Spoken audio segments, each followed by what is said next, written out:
Hello guys, magandang hapon sa inyo. So nagtitesting ako ng bagong biling inverter generator pero refurbished unit na siya. Nanonood ako ng Malyari, so gagawin ko ng movie review. Okay, so pinapatakbo ng inverter generator ko yung 10,000 BTU na window unit. Ayun yung generator, Firman 4,000 watt starting, and then 3,200 running watts. Okay, so hindi siya naririnig dito sa loob kahit wala pa siyang 20 feet. Wala pa yatang 20 feet yung layo niyan eh. So eto, ang kinukonsume nito about 900 to 1,000 watts. Ang running watts nun is 3,200.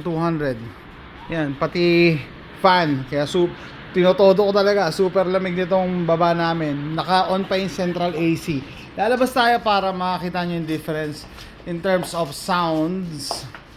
Sensya na, kalab din ako yung extension sa doggy door. Yan, tara. Ito tayo. Tawa naman, oh. So ano to? Dual power. Gas. Ito, may gas ako.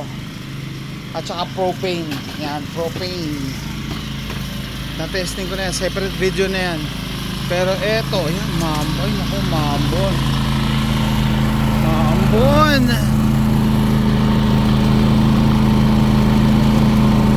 Ito yung sound niya. 58 decibels daw eh. Tapos naka ano siya, eco mode. Eco, mas matipid. Full power.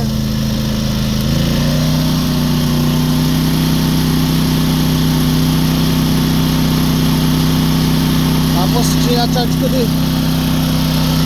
Electric start to. Ito yung charges ko, naka-charge na yan. Galing na yan.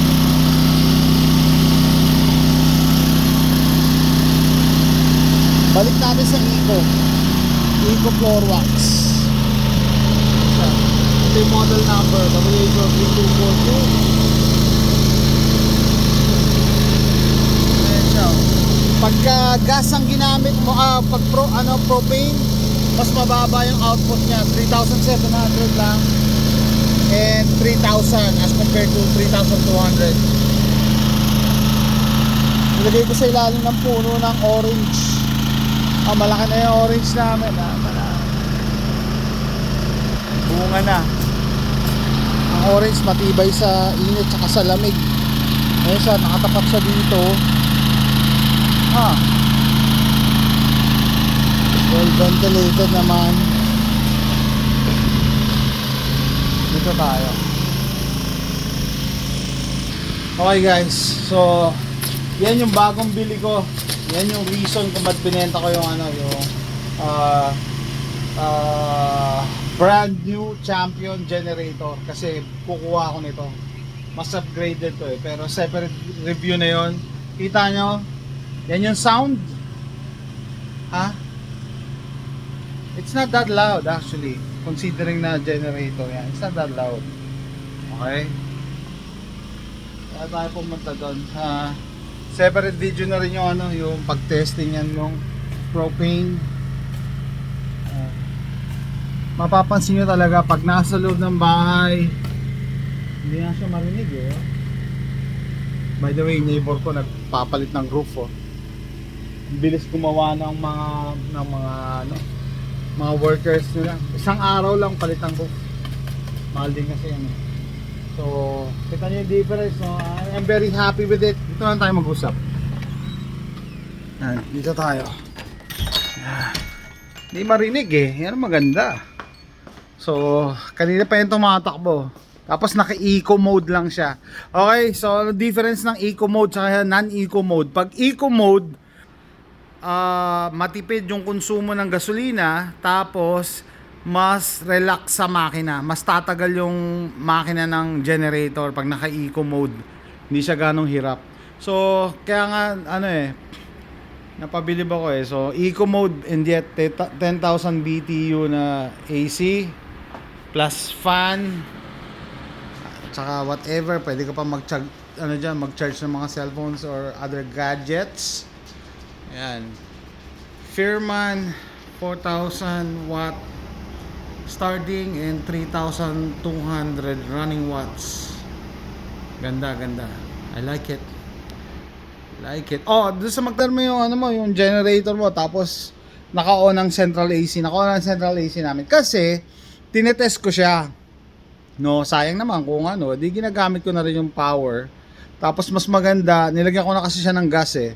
Maganda na maubos niya yung gasolina bago siya i-store, itago para drain na uli. Okay, sarap, lamig. Hinit pa naman yun sa Texas. Bagong generator namin. So, tatlo na generator namin. Yung isa, yung pa, hindi ko pa nga naliligpit. Pero nalinis ko na to, natanggal ko na yung mga oil and gas niya. Yung, ano lang to, 2250 watts starting, 1800 watt running. Sa 1800 watt running, tanongin nyo siguro, ba't bumili ka pa niyan? Eh kasi, mas malaki yon. So yun, pambahay talaga yon. Okay, may question mark kasi. Pagka ginamit namin yung AC, 900 watts yan, or 1,000, plus ref is around 300 watts, or 400, o 1,400 na yon. Eh kung 1800, yan, ilaw, chargers, fans, saktong-sakto. Pagka yun ang ginamit ko, 3,200, magagamit pa namin ng microwave, ikakabit ko yun sa ano, sa bahay naman. Gagawa ko ng outlet ako mismo. Hindi na ako mag-hire ng electrician. So separate video yun ang target ko. Tapos mapapagana yung washing machine. Yun ang importante. Kasi last time na nag-brownout, tatanayan ako, paano yan? Hindi magamit. We can't use the washing. Because use every clean clothes you have. Sabi ko, hintayin mo muna magkailaw bago maglaba. Pero with that, mas secured kami and pwede yan pang RV talaga yan eh. So, RV na lang ang kulang. Yan. Hindi marinig dito sa loob ng bahay. Mas maingay pa tong electric fan eh. Anyway guys, yan po. Ito ba ako? Initial testing ng Firman inverter generator.